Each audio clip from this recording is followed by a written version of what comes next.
Hi hello അസ്സാം വലൈക്കും. Welcome to ഫൈൻ ഫറ. അങ്ങനെ ഇന്ന് നമ്മുടെ മലേഷ്യൻ ട്രിപ്പിൻ്റെ 3-ാമത്തെ ദിവസത്തേക്കാണ് കടന്നിട്ടുള്ളത് കേട്ടോ. ഈ 3-ാമത്തെ ദിവസം ഞങ്ങളുടെ ആദ്യത്തെ ഡെസ്റ്റിനേഷൻ എന്ന് പറഞ്ഞത് ബട്ടു കേവ്സ് ആയിരുന്നു. ബട്ടു കേവ്സിൻ്റെ അകത്തും പരിസരത്തൊക്കെ ആയിട്ട് ഒരുപാട് അമ്പലങ്ങളൊക്കെ ഉണ്ട് കേട്ടോ. അതുകൊണ്ട് തന്നെ അതിൻ്റെ പരിസരത്ത് ഇതുപോലെ ഒരുപാട് കുട്ടി കുട്ടി കടകളുണ്ട്. അവിടെ ഈ അമ്പലത്തിലേക്ക് ആവശ്യമുള്ള എണ്ണ, അതുപോലെ പൂമാലകൾ, തേങ്ങ, ഫ്രൂട്ട്സ്, അങ്ങനത്തെ എല്ലാ ഐറ്റംസും അവിടെ അവൈലബിൾ ആണ്. അങ്ങനെ ഞങ്ങൾ നേരെ അതിൻ്റെ ബട്ടു കേവിൻ്റെ എൻട്രൻസിലേക്ക് എത്തി. അതിൻ്റെ എൻട്രൻസിൽ തന്നെ വലിയൊരു സ്റ്റാച്ചു ഉണ്ടായിരുന്നു. മുരുകൻ്റെ സ്റ്റാച്ചു ആണത്. ഏകദേശം 43 മീറ്റർ ഉയരം വരുന്ന സ്റ്റാച്ചു ആണ്. മാത്രമല്ല ഈ ബട്ടു കേവിൻ്റെ അകത്തും അതുപോലെ പുറത്തുമായിട്ട് ഒരുപാട് അമ്പലങ്ങളുണ്ട്. ഒരുപാട് ആളുകൾ വഴിപാടുകൾ ചെയ്തുകൊണ്ടിരിക്കുന്നുണ്ട്. അങ്ങനെ ഒരു ഡിഫറെൻറ്റ് വൈബായിരുന്നു. ആർക്ക് വേണമെങ്കിലും കയറാം, എല്ലാവർക്കും അവിടെ എൻട്രൻസ് ഉണ്ട്. ആർക്കും ഒരു ഇന്ന മതക്കാർ മാത്രമേ പറ്റുള്ളൂ എന്നുള്ള റെസ്ട്രിക്ഷനോ കാര്യങ്ങളോ ഒന്നുമില്ല. എല്ലാവർക്കും കയറാം, കാണാം, ഇഷ്ടമുള്ളവർക്ക് പ്രാർത്ഥിക്കാം.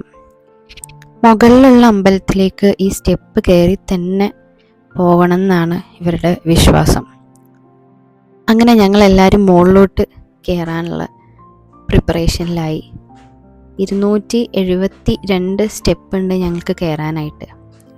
എല്ലാവരും കയറിയിട്ടില്ല, വയ്യാത്തവരെ താഴെ ഇരുന്നു.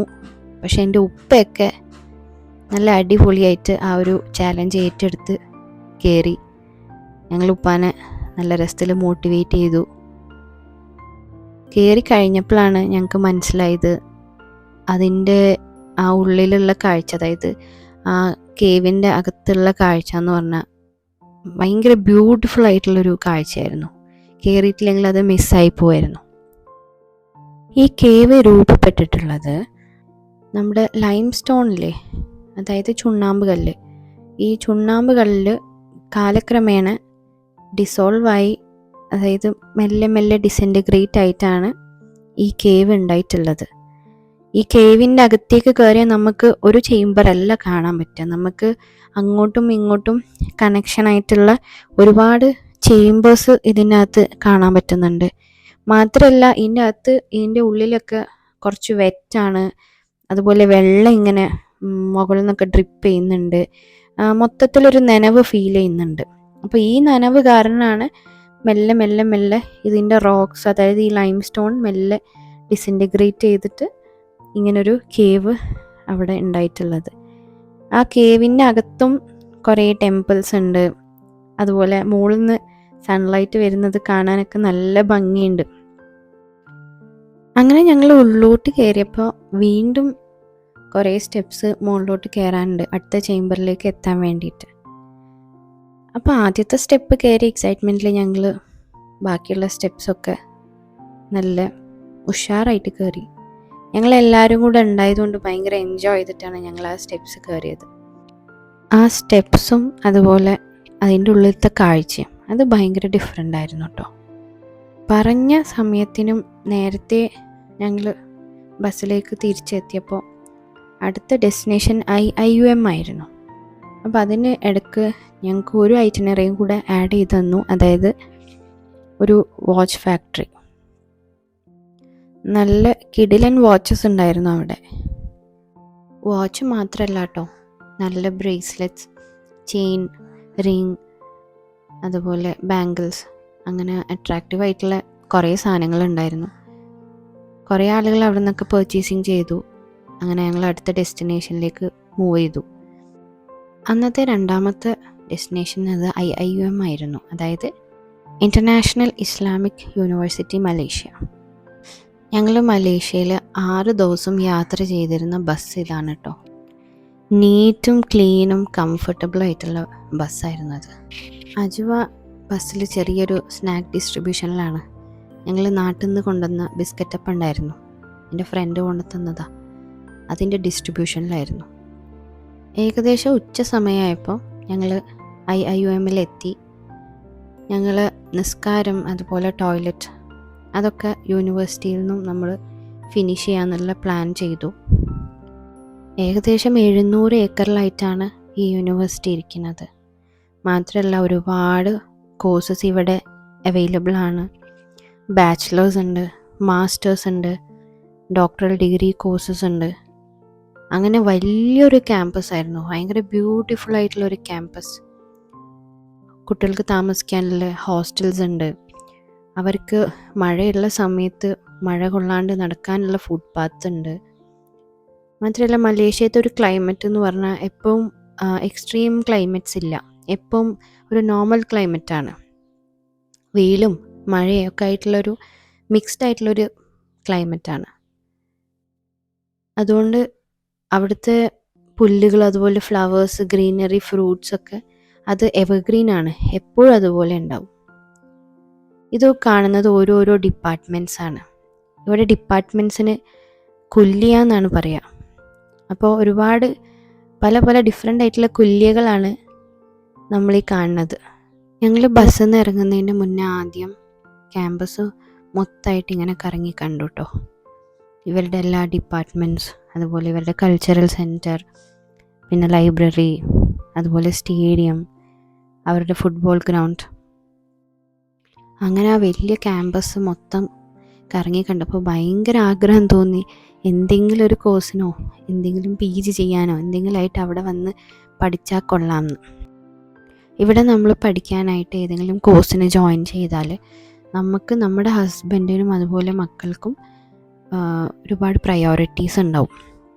അതായത് മക്കൾക്കാണെങ്കിൽ അവർക്ക് അവരുടെ സ്കൂൾ എഡ്യൂക്കേഷൻ യൂണിവേഴ്സിറ്റീൻ്റെ അണ്ടറിൽ വരുന്ന സ്കൂളിൽ അവർക്ക് ചെയ്യാൻ പറ്റും. മാത്രമല്ല ഹസ്ബൻഡിനാണെങ്കിൽ വിസ കാര്യങ്ങളൊക്കെ കിട്ടാനും പിന്നെ ഇവിടെ സ്റ്റേ ചെയ്യാനൊക്കെ ഉള്ള ഒരുപാട് അഡ്വാൻറ്റേജും ഉണ്ട്. അങ്ങനെ ഞങ്ങൾ ഫ്രഷ് ആവാനും അതുപോലെ നിസ്കരിക്കാനൊക്കെ ആയിട്ട് ക്യാമ്പസിൻ്റെ അകത്തുള്ള പള്ളിയിൽ കയറി എല്ലാവരും ഫ്രഷായി. അപ്പോഴത്തേക്ക് ഉച്ച സമയം 2 മണി ആയിട്ടുണ്ട്. അടുത്തത് ഞങ്ങൾക്ക് പോകാനുള്ളത് ജെൻറ്റിങ് ഹൈലാൻഡ്സിലേക്കാണ്. 1 മണിക്കൂർ കൊണ്ട് ഞങ്ങൾ ജെൻറ്റിങ് ഹൈലാൻഡ് എത്തണം എന്നുള്ള ഒരു തീരുമാനത്തിലായിരുന്നു. പക്ഷേ ഭയങ്കര ട്രാഫിക് കാരണം ഞങ്ങൾ ഉദ്ദേശിച്ച സമയത്ത് ഞങ്ങൾക്ക് അവിടെ എത്താൻ പറ്റിയില്ല. ജെൻറ്റിങ് ഹൈലാൻഡ് എത്തിയപ്പോഴത്തേക്കും സമയം 3:30 ആയിട്ടുണ്ടായിരുന്നു. ഞങ്ങൾ ആരും ലഞ്ച് കഴിച്ചിട്ടില്ല.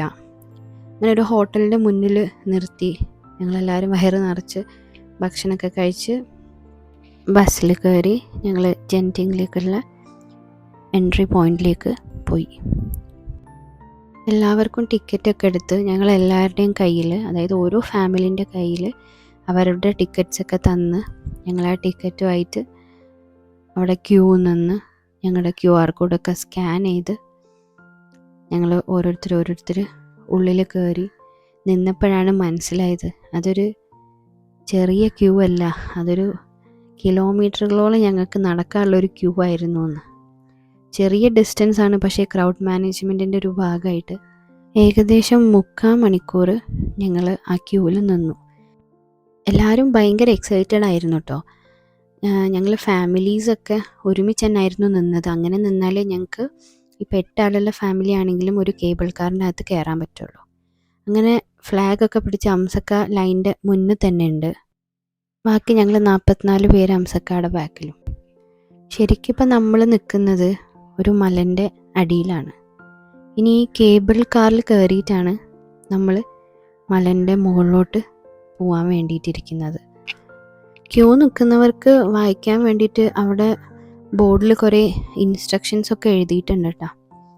അങ്ങനെ ഞങ്ങൾ ക്യൂവിൻ്റെ ഫ്രണ്ടിലോട്ട് ഇങ്ങനെ എത്തുമ്പോൾ ഇവരെങ്ങനെയാണ് കയറുന്നതെന്ന് ഇങ്ങനെ ഒബ്സർവ് ചെയ്തുകൊണ്ടിരിക്കുകയായിരുന്നു ഞങ്ങളെല്ലാവരും.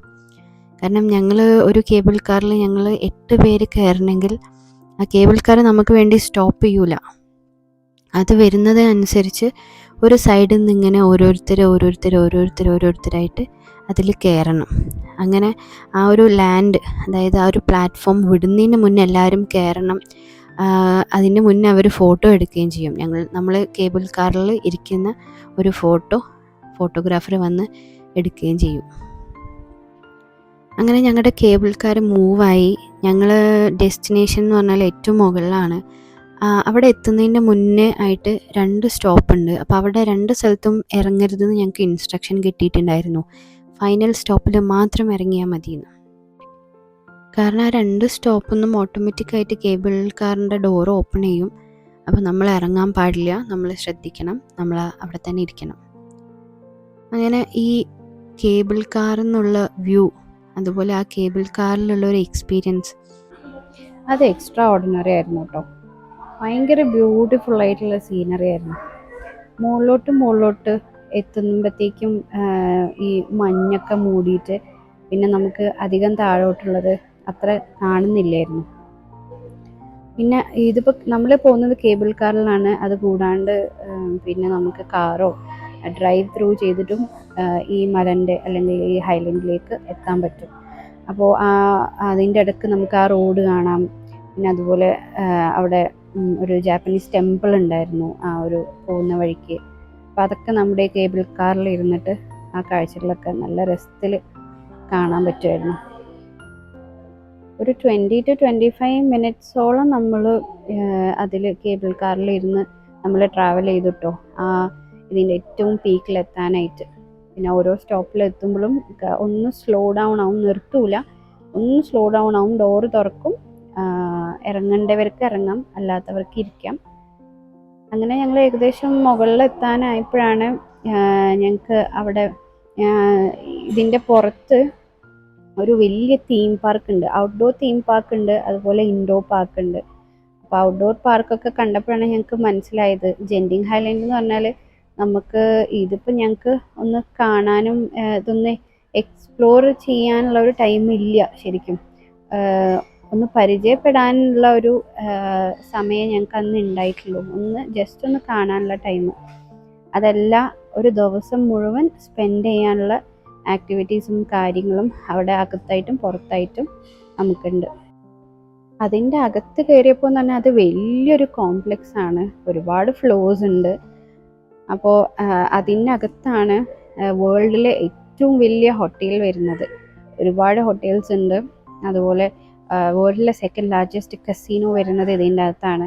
അങ്ങനെ നമുക്ക് എൻ്റർടൈൻമെൻറ്റിനുള്ള ഫുള്ളി എൻ്റർടൈൻമെൻറ്റിനുള്ള എല്ലാ കാര്യങ്ങളും നല്ല അടിപൊളി റെസ്റ്റോറൻറ്റ്സ് ഉണ്ട്. പിന്നെ കുട്ടികൾക്ക് പറ്റിയ കുറേ ഗെയിംസ് ഉണ്ട്. ഇൻഡോറും ഉണ്ട്, ഔട്ട്ഡോറും ഉണ്ട്. ഞങ്ങൾക്ക് പോകാനോ കാണാനോ എക്സ്പ്ലോർ ചെയ്യാനോ ഒന്നും പറ്റിയിട്ടില്ല. ഇൻഡോർ ഗെയിംസും അതുപോലെ കാര്യങ്ങളൊക്കെ നമുക്ക് ജസ്റ്റ് ഒന്ന് കാണാനും അതുപോലെ അതിൻ്റെ ഉള്ളിൽ ജസ്റ്റ് ഒന്ന് നടക്കാനും ഒന്ന് കറങ്ങാനുള്ള സമയം ഞങ്ങൾക്ക് അന്ന് ശരിക്കും പറഞ്ഞാൽ ഉണ്ടായിട്ടുള്ളൂ. അപ്പം ഞങ്ങൾ ആദ്യം പോയത് ഈ വേൾഡിൽ ഏറ്റവും ബിഗ്ഗസ്റ്റ് ഹോട്ടൽ കാണാൻ വേണ്ടിയിട്ടായിരുന്നു. ഇതൊക്കെ ഞങ്ങൾ നടന്നു പോകുന്ന വഴിക്കുള്ള കാഴ്ചകളാട്ടോ. ഫസ്റ്റ് വേൾഡ് ഹോട്ടൽ എന്നാണ് നമ്മുടെ വേൾഡിലെ ഏറ്റവും ബിഗ്ഗസ്റ്റ് ഹോട്ടലിൻ്റെ പേര്. ഇതിൽ ടോട്ടൽ വരുന്നത് 7,351 റൂംസാണ്. അതുപോലെ ഇതിൻ്റെ റിസപ്ഷൻ ഏരിയ ആണ് ഈ കാണുന്നത്. ഒരു ഹ്യൂജ് റിസപ്ഷൻ ഏരിയ ആണ്. നമുക്ക് ഒരറ്റത്തുനിന്ന് നോക്കിയാൽ മറ്റേ അറ്റം കാണൂല, അത്രയും വലിയ റിസപ്ഷൻ ഏരിയ. അതുപോലെ ഒരുപാട് ആളുകളുണ്ട് അവിടെ സ്റ്റേ ചെയ്യാൻ വന്നവർ, അവിടെ എക്സ്പ്ലോർ ചെയ്യാൻ വന്ന ആളുകൾ. പിന്നെ അതുപോലെ കാണാൻ വരുന്നവർക്കും അവിടെ ഇരിക്കാനായിട്ടും അതുപോലെ അവിടെ എക്സ്പ്ലോർ ചെയ്യാനായിട്ടൊക്കെ ഒരുപാട് കാര്യങ്ങളുണ്ട്. കുറേ കുട്ടികൾക്ക് പറ്റിയ കുറച്ച് ആക്ടിവിറ്റീസ്, അതുപോലെ നമ്മുടെ ജിം എക്യുപ്മെൻറ്റ്സ്, പിന്നെ നമുക്ക് ഇരിക്കാനും റെസ്റ്റ് ചെയ്യാനൊക്കെ കുറേ സ്പേസസും. അങ്ങനെ വലിയൊരു ലോബി ആയിരുന്നു, വലിയൊരു റിസപ്ഷൻ ഏരിയ. അപ്പോൾ ഈ ജിം എക്യുപ്മെൻറ്റ്സ് ഒക്കെ കണ്ടപ്പോൾ എല്ലാവരും ഭയങ്കര എക്സൈറ്റഡ് ആയിട്ട് ഓരോ എക്യുപ്മെൻറ്റ്സിൽ ഇങ്ങനെ മാറി മാറി കയറിക്കൊണ്ടിരിക്കുകയായിരുന്നു. പിന്നെ അതിൻ്റെ മുകളിലുള്ള ഒരു വ്യൂ അവിടുത്തെ വിൻഡോന്ന് നമുക്ക് ശരിക്കും കാണാൻ പറ്റുമായിരുന്നു. റോഡ് വരുന്ന ആ ഒരു വഴി, അതുപോലെ ആ മലകൾ, ക്ലൗഡ്സ്, ഒരു ബ്യൂട്ടിഫുൾ ആയിട്ടുള്ളൊരു സീനറി ആയിരുന്നു. അങ്ങനെ കുറേ ടൈം എക്യുപ്മെൻറ്റ്സിലും ഒക്കെ ടൈമൊക്കെ സ്പെൻഡ് ചെയ്തു. പിന്നെ അവർ ആ റിസപ്ഷൻ ഏരിയ സെറ്റ് ചെയ്തിട്ടുള്ളത് ഭയങ്കര ബ്യൂട്ടിഫുൾ ആയിട്ടാണ്. കുറേ നാച്ചുറൽ ആയിട്ടുള്ള പ്ലാന്റ്സും അതുപോലെ ഇതൊക്കെ നമുക്ക് ചില്ല് ചെയ്യാനും ഇരിക്കാനും ഒക്കെ ഉള്ളൊരു ചിൽ സോണായിട്ട് ഇങ്ങനത്തെ കുറേ ഗാലറീസ്, പിന്നെ കുറേ കുട്ടി കുട്ടി ഗെയിംസ്.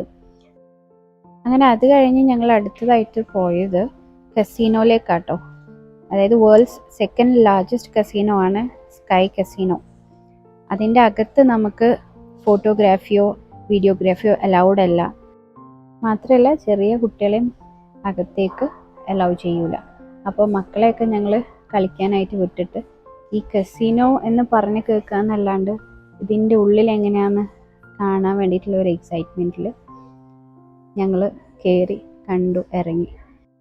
അതിനകത്തുള്ള ചില റെസ്റ്റോറൻറ്റ്സിലൊക്കെ ഇതുപോലെ കുറച്ച് എൻ്റർടൈൻമെൻറ്റ്സ് നടക്കുന്നുണ്ട് കേട്ടോ. കുറച്ച് ഡാൻസും സോങ്സൊക്കെ ആയിട്ട് മ്യൂസിക്കൊക്കെ ആയിട്ട് കുറച്ച് സമയം ഞങ്ങൾ അതൊക്കെ കണ്ടങ്ങനെ ആസ്വദിച്ച് നിന്നു അവിടെ. അങ്ങനെ ഞങ്ങൾ തിരിച്ചു വരുമ്പോഴത്തേക്കിനും രാത്രിയായി. രാത്രി പിന്നെ ഞാൻ പ്രത്യേകിച്ച് വീഡിയോസൊന്നും ഷൂട്ട് ചെയ്തിട്ടില്ല. കേബിൾ കാറിൻ്റെ ഉള്ളിൽ ഇരുന്നങ്ങനെ പുറത്തുള്ള ലൈറ്റ്സും കാര്യങ്ങളൊക്കെ ആസ്വദിച്ചു. അപ്പോൾ ഇതായിരുന്നു ഞങ്ങളുടെ ഡേ 3 ഇൻ മലേഷ്യ. വീഡിയോ ഇഷ്ടമായെങ്കിൽ എല്ലാവരും ലൈക്ക് ചെയ്യണം, ഷെയർ ചെയ്യണം, അതുപോലെ സബ്സ്ക്രൈബ് ചെയ്യണം. എന്തെങ്കിലും ചേഞ്ചസ് വരുത്തണമെങ്കിലൊക്കെ കമൻറ്റ് ചെയ്യണം.